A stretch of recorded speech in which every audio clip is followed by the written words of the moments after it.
Hi everybody, this is Tyne Rome. Welcome back to my vlog. Ang tagal kong hindi nakapag-vlog ng mahaba. So guys, introduce ko lang sa inyo yung isang beach na napuntahan na namin na napakaganda. Medyo long itong video na to, pero guys, ito ang full experience namin dito sa Talim Beach Resort. So, ang nirentahan namin, ito ay Batangas guys. Lian, Batangas lang. This is just like 2 to 3 hours away from Manila. So, kami guys ay nagmotor. Yung friend namin ay nakakotse sila. So, ayan. Ito yung Batangas Affordable Beach kasi napakamura lang ng ginastos namin dito sa beach na to. Nga pala guys, bago kayo mag-continue, kung hindi pa kayo naka-subscribe sa channel na to, pa-subscribe naman guys para matulungan nyo akong ma-reach ang 1K followers, subscribers actually.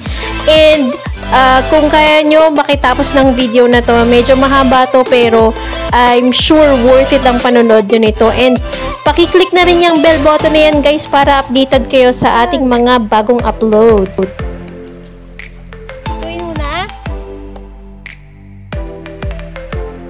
So yun guys, galing kami ng San Pedro, Laguna. Umalis kami ng bandang alas 7 ng gabi kasi hinintay pa namin mag-out yung mga asawa namin bago kami umalis. So inabot kami ng mga 2.5 hours din sa biyahe guys kasi may mga stop-stop tsaka stop-over, alam mo na.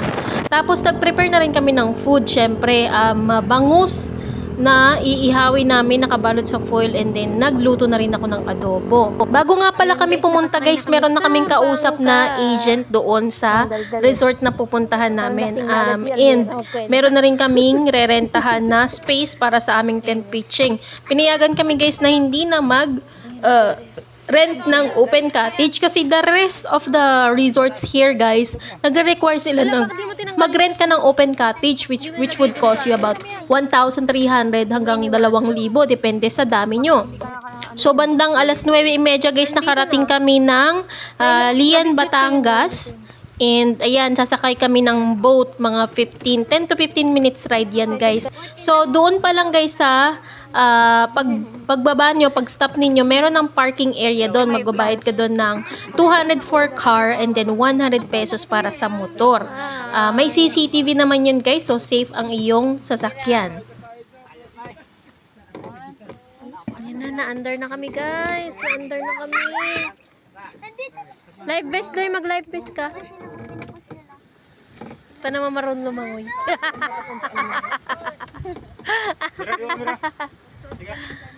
Bakit po? Ayun na yun. Oo, live vest. Ganito na muna.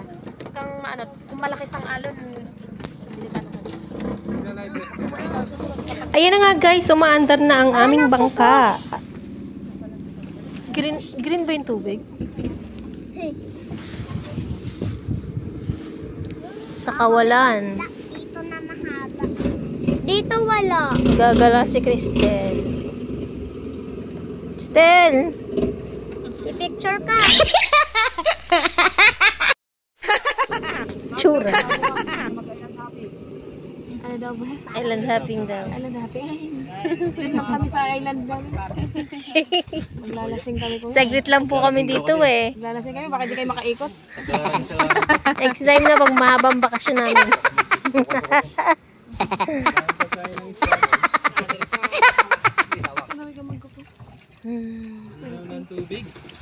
Nalinaw. Commander na yung bangka, si Almira. Ayan na guys, commander na yung bangka. Wala yung matapang.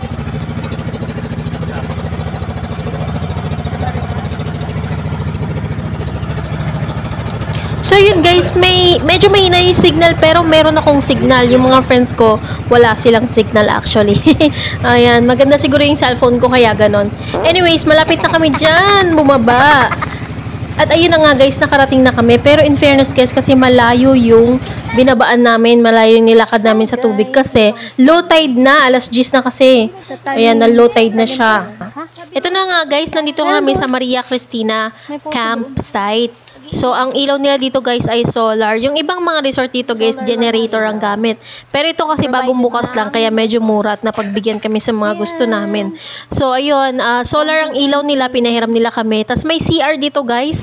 Tapos yung tubig nila, magbubomba ka para makakuha ka ng tubig. So, ayun. Anyways, at least kahit paano, may CR, diba? Hindi katulad nung iniisip ko dati na kala ko walang CR. Mga pobre yan. Mga pobre lang. Giniginaw na si ate, di pa nga naglalangoy. Gininaw agad. Yung ating dagat, kung makikita. Ay, wala nang tubig. Wala na, iniwan na tayo ng tubig guys. Hindi lang tao ang nangiiwan pati yung tubig ng dagat. Goodbye. Ayan.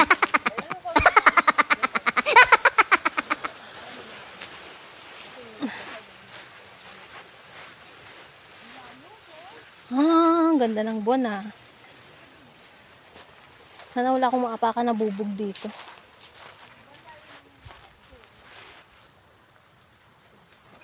Wala nang tubig ang dagat guys. Huli ka naman talang isda. Hindi, wala pa ang panghuli. Wala kang dalang panghuli, iniwanan mo sa bahay. Tapos meron dyan. Ito guys, ang babaw na ng tubig guys. Oh. May crab oh. Ayun oh. Ha?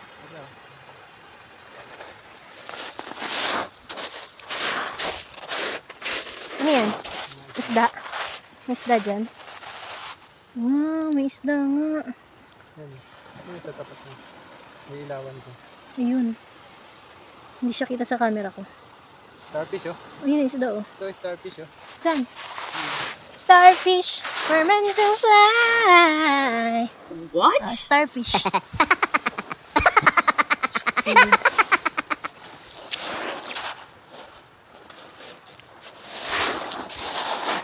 Dami isda Ay, hindi. May naligaw dun sa seaweeds. Ay, ang ganda ng kulay oh. Batik-batik.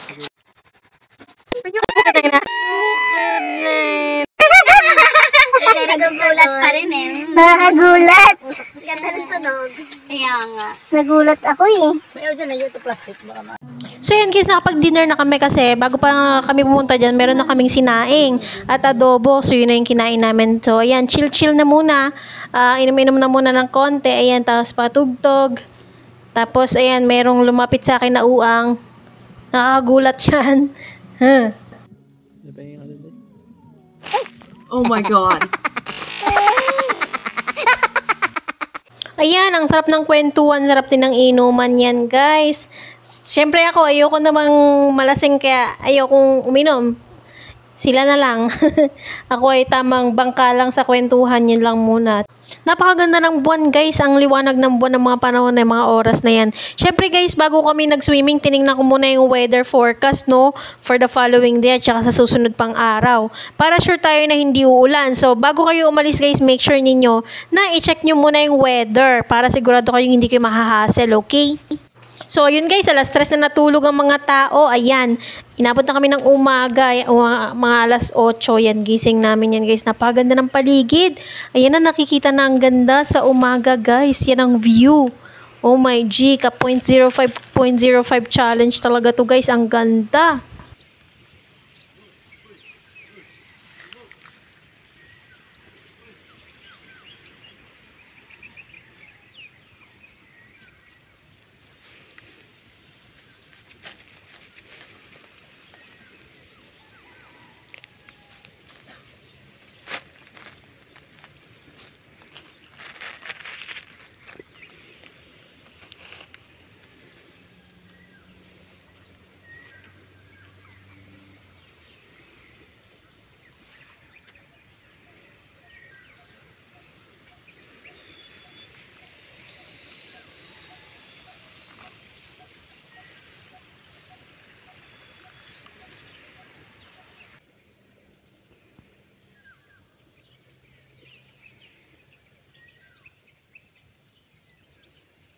Ang sarap sa tenga guys nung tahimik no. Yung maririnig mo lang yung huni ng mga ibon. 'Di ba? Ang sarap sa pakiramdam. Yun yung pinaka gusto ko kapag nagbabakasyon, yung peace na mararamdaman mo sa isang lugar. Tingnan nyo guys, halos tuyo na yung tubig dun sa may bandang gitna. Itong mga nandito, yung mga medyo malalalim, yun na lang ang naiwanan ng tubig. At guys, maraming natatrap na isda dyan. Kaya nga, mas okay sana kung nadala ko yung panghuli namin. Siguro ang dami kong nahuli. May mga mangilan-ngilan na rin na naglalakad guys. Pero sobrang konti lang talaga ng tao. Mabibilang mo lang yung mga pumunta kasi hindi pa naman totally summer. Tsaka weekdays, kaya konti lang talaga yung tao. Ang saya kasi kala namin kami lang yung tao dito sa island na to. Buti naman may iba pala kaming kasama.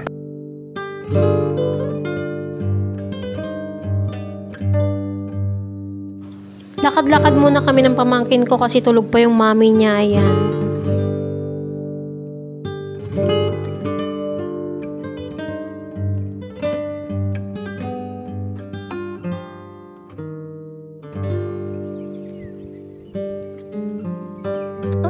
Sunrise. Stella, doon pala yung sunrise. Wala pala dito. Mali pala ako nang inaabangan. Dito pala, oh. Dito pala ang sunrise. Sunset pala dito sa kabila. Sunset pala dyan sa kabila. Hindi pala sunrise dyan.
Mermaid, oh. Mermaid. Little mermaid. Nagsiswimming na ang little mermaid. Ganda naman ang swimming pool mo, mermaid. Oh? Takot naman. Bitawan daw. Kapit naman. Padjak din naman. Ang cute. Nagluluto na siguro ng almusal yung mag-asawa. Itlog. Oo. Tapos sa kanila yun. Ang ganda, Tio. Tio. Tio.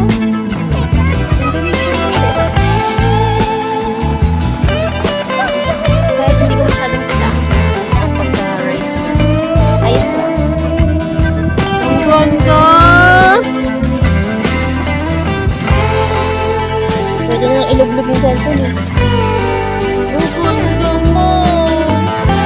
Super.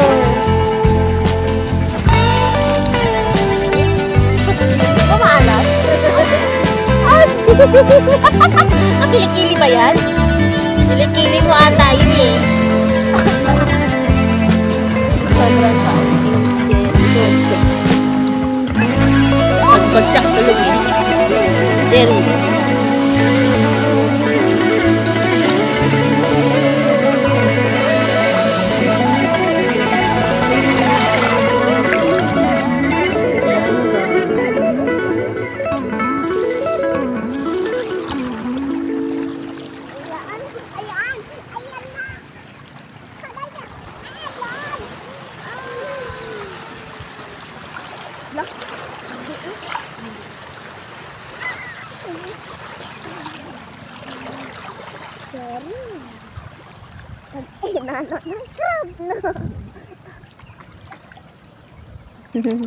Parang pinya yung ano, yung cute ng mga corals, oh. Ganda. Maganda yan. Aray! Di maririnig yung boses nyo dyan. Hindi na.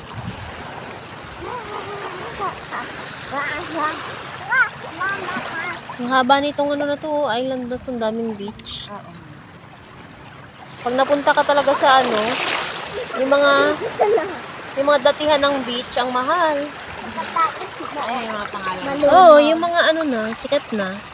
May sarili ng beach, yun ang mahal nila. Tsaka required ka mag-cottage. Dito yung kamo. Nilalamig na siya. Saan lang ba dito yung Ano, yung bangka? tent lang. Bangka. At May saka bayad ng tent na pala. kitchen. Magkano? Slow-mo addition. Ano ba yung uso ngayon? Ano na lang? Dalawa ng couple. Ah. Nahirap to puntahan ng ano, ng pamilya kasi mahal.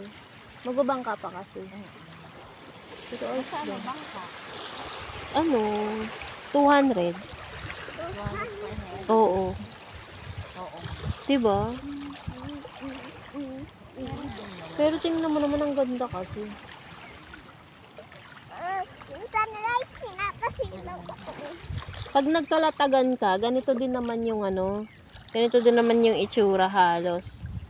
Kaya nga lang, mas malayo yung lalakarin mo kapag nag-low tide. Mas malayo, mas gigitna ka pa sa dagat. Kapag nag-low tide, ganun siya.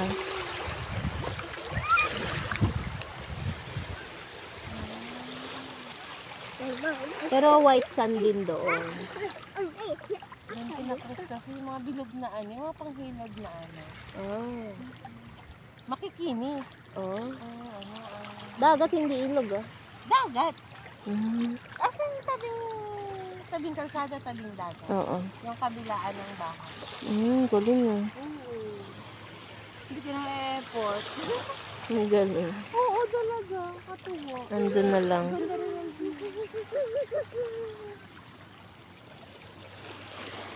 bet na ni Christine.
Halos solo namin yung resort guys, no? Grabe, sobrang saya. Pero bandang hapon yan guys, marami nang bagong dumating. Ano yun, Wednesday na. Ayan, marami nang bagong renta pero hindi dun sa nirentahan namin. Dun sila sa mga medyo mahal.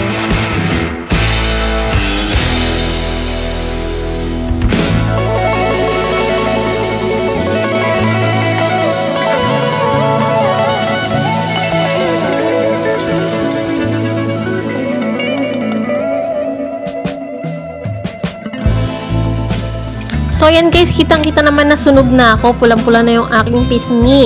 Ayan guys. Pero sign niya na nag-enjoy ka, kaya ayos lang na masunog guys. Basta mag-sunblock lang din kayo para hindi naman totally sunburn talaga. So, ayan, ang saya kaya. Pauwi na kami niyan guys, actually. So, bandang alas 4 na yan ng hapon. And marami ng mga dumating. And, ayan, naghugas na kami ng mga pinanginamat namin. And then, malapit na kami magligpit. Kala ko nga makakapag-swimming pa ako kasi gusto ko pa din mag-swimming. Pero bandang alas 6 guys na out na kami.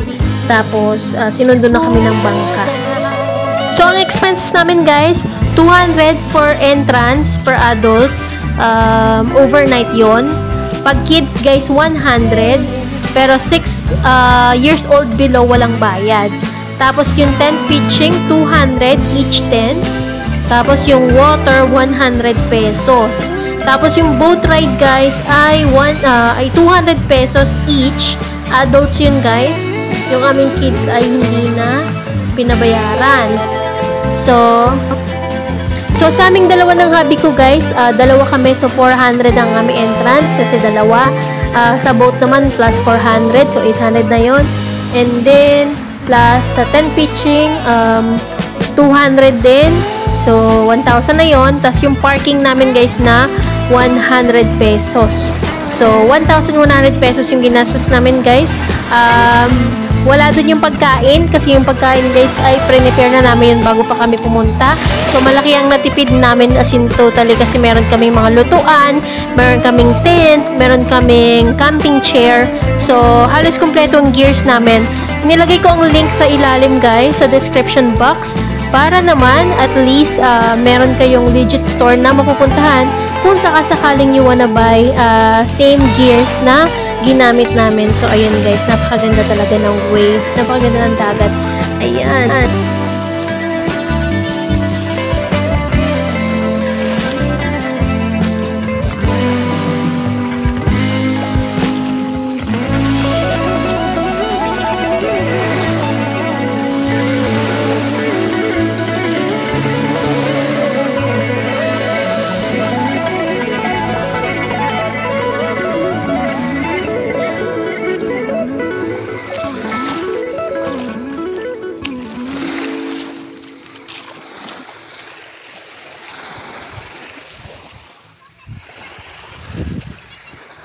Nga pala guys, nagkaroon lang ako ng konting idea kung bakit Talim Beach ang pangalan ng beach na to, no?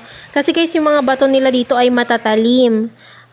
Although, kung i-rate ko siya compare dun sa Panotsutan Beach at sa Matabungkay Beach at sa Nasugbu Beach na pinuntahan namin guys, ito ay pinakamaganda so far na napuntahan ko. Kasi hindi naman ako mahilig sa diving. So, yung mga mahilig sa diving, this is not for you guys kasi mabato dito guys. Pero kumpara sa ibang mga napuntahan ko, ito talaga yung pinakamaganda. Kasi dun sa Panotsutan, medyo madumi. Sa bandang Nasugbu yun. Nasugbu. Tapos ito guys ay nasa kabila lang ng Matabungkay Beach Resort. Yung Matabungkay guys, pagkatawid namin ng dagat, pagbalik namin, Matabungkay Beach na yun. Parang So, inarkila yung buong resort.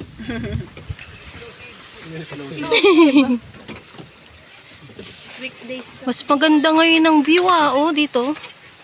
Kumpara dun sa umaga kanina. Ito ay tinawid lang. Kung pumunta kayo na Matabungkay guys, tumuloy na kayo, pumunta na kayo dito sa Talim Beach Resort for 200 pesos na pamasahe. Gasino ba naman yon? Mas maganda pa yung mapupuntahan nyo and maganda, malinis ang sand. Ay, ang ganda sobra. Ganda na. Sobrang ganda.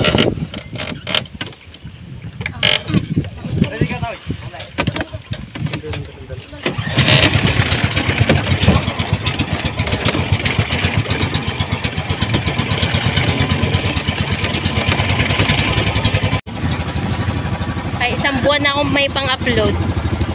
Oh!